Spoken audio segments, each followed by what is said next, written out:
Sveiki gyvi, atviro kodo mokymosi centro bičiuliai. Šiandien kartu su jumis norėčiau pasižiūrėti programą, kuri vadinasi Top. Ir yra terminalo programa skirta stebėti Linux vykstančius procesus. Kaip programos naudotojo vadovas aprašo, tai yra būtent programa žiūrėti realių laikų procesus ir leidžia mums šiek tiek minimaliai juos valdyti, galimi operatoriai. Tvarko, einu iš šiandien ir bėgu tiesiai prie programos, operatorių nenaudosiu paleidžiant programą, tiesiog paleisiu programą. Tvarko, pasileidus programą, mes turime antraštę, tai yra bendroji informacija apie sistemos istorinę apkrovą, naudotojus, apie vykstančius procesus, tai yra suminė informacija bei atmintį, kurią naudoja šiuo metu fizinė atmintį arba ramą, kurią naudoja visi procesai paėmus kartu.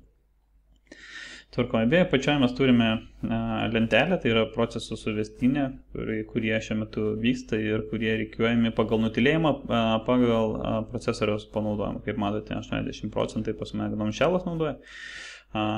Kaltininkas pagrindinis yra video pamokėlės įrašymas, kas kainuoja resursų sistemai. Tvarkoje. Pirmas dalykas, jeigu norite kažką prisitaikyti savo reikmėms, ką mes ir padarysime, jeigu šios pamokėlės, tai rekomenduoju pasileisti pagalbą, tai yra H-mygtukas, paspaudus H-mygtuką mes patenkame į pagalbą, kuri iš principo yra surašyti visi valdymo klavišiai, arba klavišiai, kuriais mes galime valdytis programą, prisitaikyti savo poreikiams, daugiau ar mažiau. Štai čia viskas aprašyta. Tvarko, tai likiu aš iš šiandien ir tada pradėsim nuo pirmo dalyko, tai nuo antraštės. Tai antraštė yra 3 blokai, kaip minėjau, tai jos galima įjungti spaudžiant klavišą L, tai suvestinė išjungti. Tasks arba užduočių porą eilučių išjungiam su T raidė.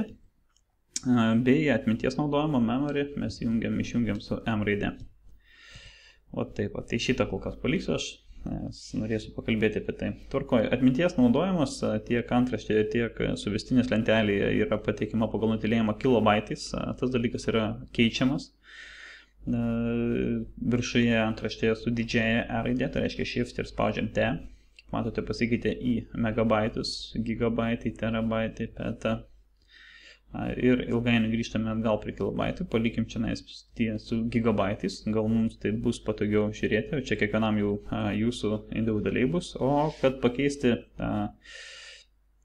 kilobaitus rodymą į megabaitus ir toliau suvestinių lentelę, tiesiog spaudžiame raidelį. Kaip matote, pasikeitė į megabaitus, giga, tera, bet vėl kilobaitai.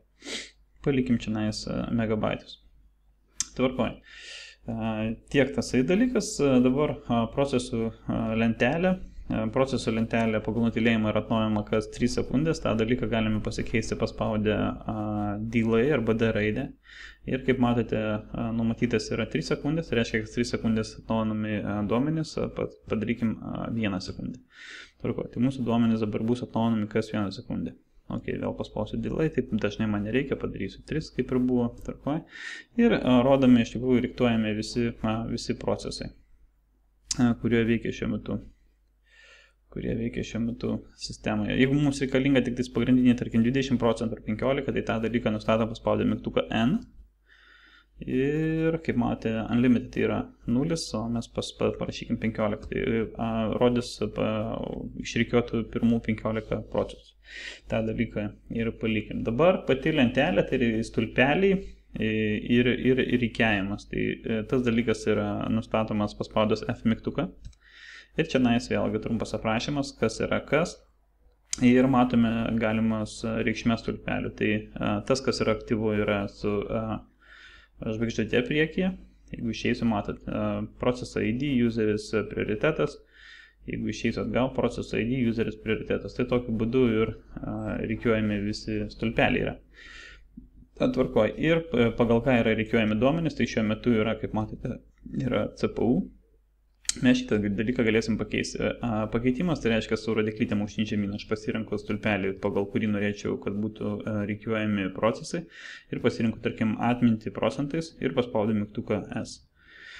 pasikeitė, kaip matote, viršui, dabar pagal atmintį bus reikiuojamas ir taip atsitinka. Kaip matote, reikšmės procesoriaus panaudojimo procesoris bėgiojo, nereikiuojamas, o reikiuojama pagal atminties panaudojimą. Tai yra nuo didžiausio iki mažiausio. Tvarkoje grįžta čia nais. Ką mes galim dar pasidaryti, tai stulpelius įjungti, išjungti. Tarkim, jeigu man nereikalingas prioritetas, aš jį galiu išjungti, paspaudyti D mygtuką. Pasidarė, matote, ir spalva pasikeitė ir svarbiausia, kad priekyje dingo žvaigždutė. Taip pat statusą, tarkim, išjungsiu ir gal laiką išjungsiu. Kaip pavyzdys, pasižaiskim tokį dalyką. Vat paprastėjo mano lentelė ir dar, tarkim, prisidėsiu naudotojo ID, tai yra skaitmeninė išraiška. Vat tokį dalyką.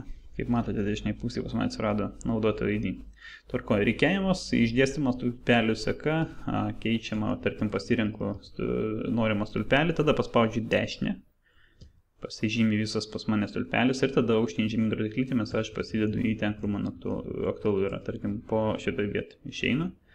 Ok, turim naudotojo proceso ID, naudotojas, naudotojo loginas, naudotojo ID. Vat. Ir tarkim, tokį vaizdą aš norėčiau matyti kiekvieną kartą prisijungus, tai jeigu tik atlikus nustatymus ir išėjus iš programos, žinoma, tas dalykas neliks, reikia įrašyti tai, ką padarėm, tai spaudus didžiąją W, yra įrašyma, kaip matote, parašė dar namai, GNU naudotojas ir top RC failas yra sukurtamas. Būtent čia yra išsaugomi šitie mūsų padaryti nustatymai. Tai jeigu aš padarysiu stat top RC, vat ir bus, kad šitas failas, ką tik sukurtas ir toksai, kaip egzistuoja mano namų aplankė. Dar taip. Ok, grįžtu į programą top.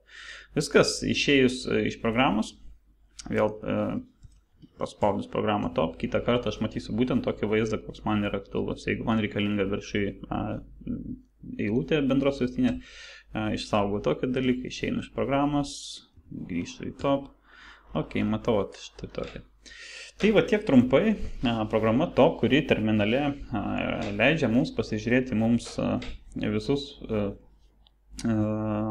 procesus vykstančius.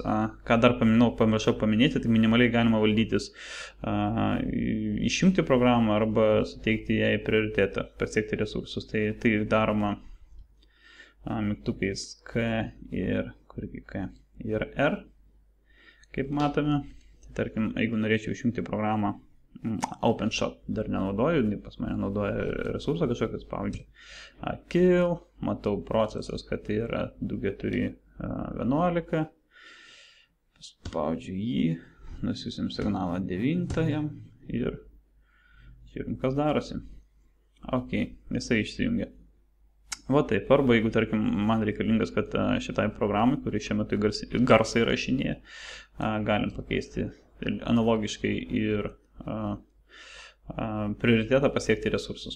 Tai tiek trumpai, tikiuosi, ši pamokėlė bus jums naudinga, nes programa top yra, ko gero, visose distribucijose, kaip pagrindinis dalykas, ji yra maža, bet ji yra galinga. Tiesiog reikia mokėti, žinoti, kaip išnaudoti galimybę šios programos. Tiek trumpai, dėkui, kad žiūrėjote. Sėkmės jums. Iki.